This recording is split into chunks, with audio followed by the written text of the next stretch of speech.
IELTS General Writing Task 1. This is an introduction to the letter writing task if you're doing the general test.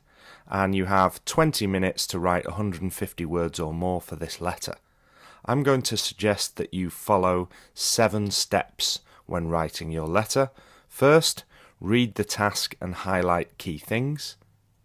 Second, choose the tone of your letter, formal, informal, or maybe you're not sure. I'll talk about that in a moment. Some examples of tone. A manager would be a formal letter. If you're writing to a friend, it would be informal.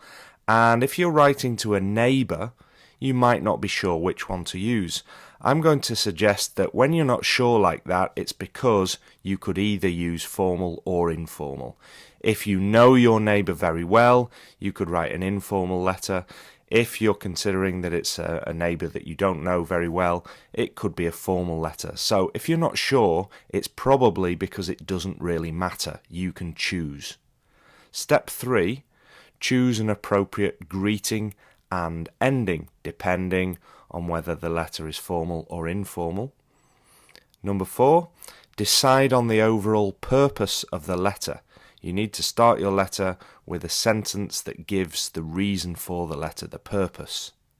Step 5, decide on the paragraph structure of your letter. You're going to separate into clear paragraphs. Some of the paragraphs will only have one sentence, but that's fine in a letter. Step 6, know the aim of each paragraph.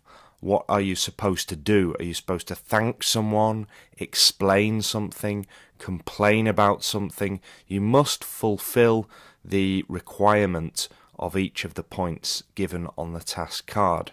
And finally, step 7, think of an idea for each point. You need something to write about, so you have to quickly think of a couple of ideas so that you can write something. Now let's look at these 7 steps in practice with a real example.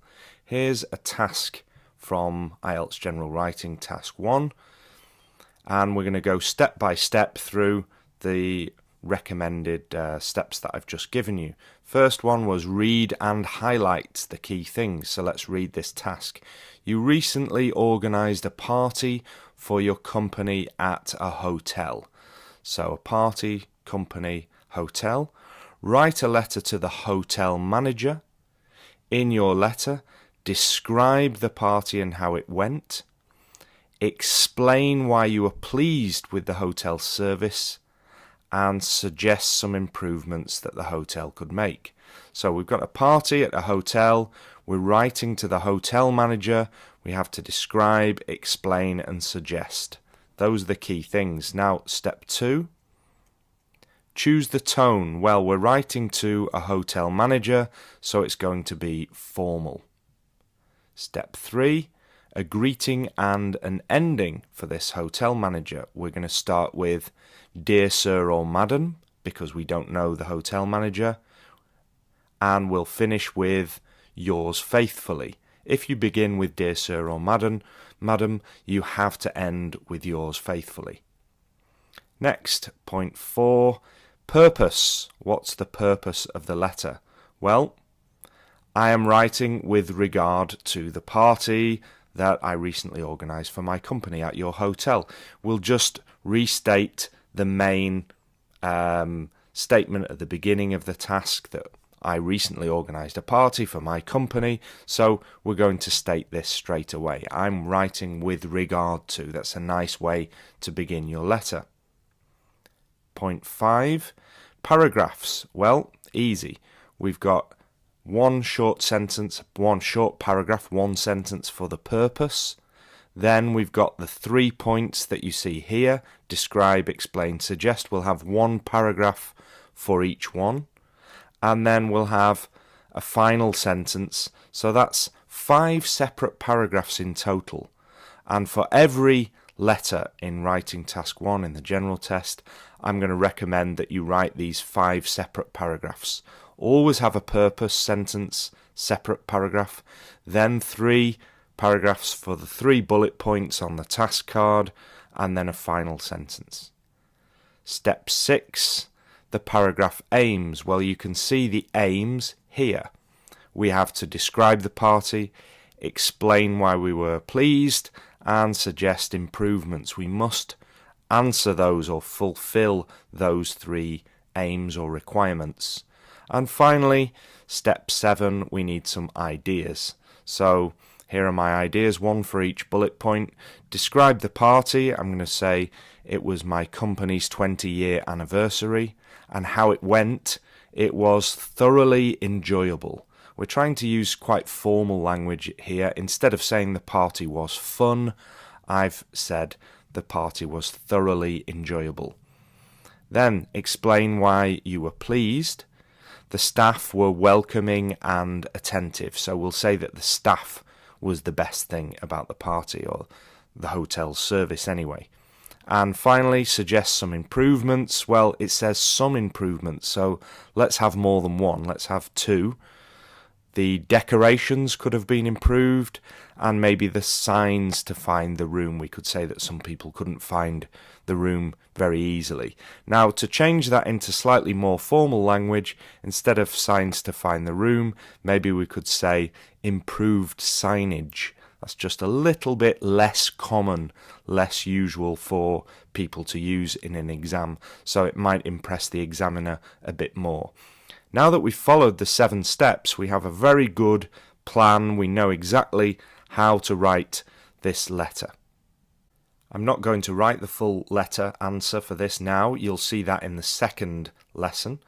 For now, though, let's look at some students' questions, things that people asked me about General Training Writing Task 1. First question, what are the differences between formal and informal letters? Well, I'm going to go into detail about that in the next 2 video lessons that I make. I'll do a lesson about formal letters and another one about informal letters, and I'll highlight or point out the differences. Will it affect my score if I make mistakes with formal and informal language? Yes, of course. This is one of the most important aspects of writing a letter, getting the tone right, formal or informal. So you'll see me talk about that in the next 2 video lessons. Next question. What about semi-formal letters? Well, I explained earlier in this lesson that sometimes you might not be sure whether to use formal or informal language. For example, writing to a neighbour or a colleague. If it's a neighbour that you know, it could be informal. If it's a neighbour that you don't know, you could write a formal letter. So instead of saying semi-formal, I'm going to say there are some cases where it doesn't really matter. You can choose. Next question. Should we avoid pronouns like I or we in letters? No, you should not avoid them. You will definitely use the word I. You saw in my suggestion in the plan we were doing, I began the letter with I am writing with regard to. So it's very normal to use I, especially in letters. So don't worry about that. Should we start the letter with an address and date? Should we sign the letter at the end? The answer to both of those questions is no. You don't need an address, you don't need a date, and you shouldn't sign it. What verb tense should we use in most letters? Well, it's difficult to say. You might use a few different tenses. It depends what the aim of each paragraph is.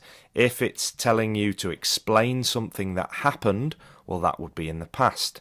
If it's telling you to apologize or complain about something, it might be in the present, it might be in the past. So we can't really say what verb tense we should use. That depends on the question. So you need to look at that and decide for yourself. Can we include questions in our letters? Yes, you can. You might have to ask someone to do something for you in your letter, and then it's fine to include it as a question. How are letters marked by the examiner? This is the final question I'm going to look at. Well, here's how they're marked. Task achievement, 25%. Coherence and cohesion, 25%. Vocabulary and grammar are both worth 25% as well. So the examiner gives you 4 separate scores, and then an average is done to make the overall score. Task achievement, let me just explain these. Task achievement, it's very important in this part to think about the purpose of your letter, the tone, and answering all the points. This is where you get marks for purpose and tone in your letter, and fulfill the requirements of the task by going through the bullet points and covering everything. Coherence and cohesion, this is about having clear paragraphs, a flow of ideas and some linking, so the letter is easy to read and well structured. Vocabulary, well, we're trying to have appropriate vocabulary. This connects with the tone. Is it formal? Is it informal? The vocabulary will be affected by that. And also, if you want a high score, we're trying to include some less common vocabulary if possible. Remember earlier, instead of follow the signs or not very good signs, I put improved signage, a little bit less common than just the word sign. And finally, the 25% for grammar. My advice for this is, if you have a mix of some long and short sentences, that gives you enough complexity. Don't worry about complex grammar and strange, difficult structures. Just a natural mix of some long and short sentences should cover that. But much more important, I would say, for your grammar score is avoiding mistakes. If your letter has no mistakes in it, you'll almost certainly get a band 9 for grammar. So the fewer mistakes you have, the better your grammar score will be. So that's how letters are marked by the examiner, and that's the end of my advice in this introduction lesson to the General Writing Task 1. In the next lesson, we'll look in detail at formal letters.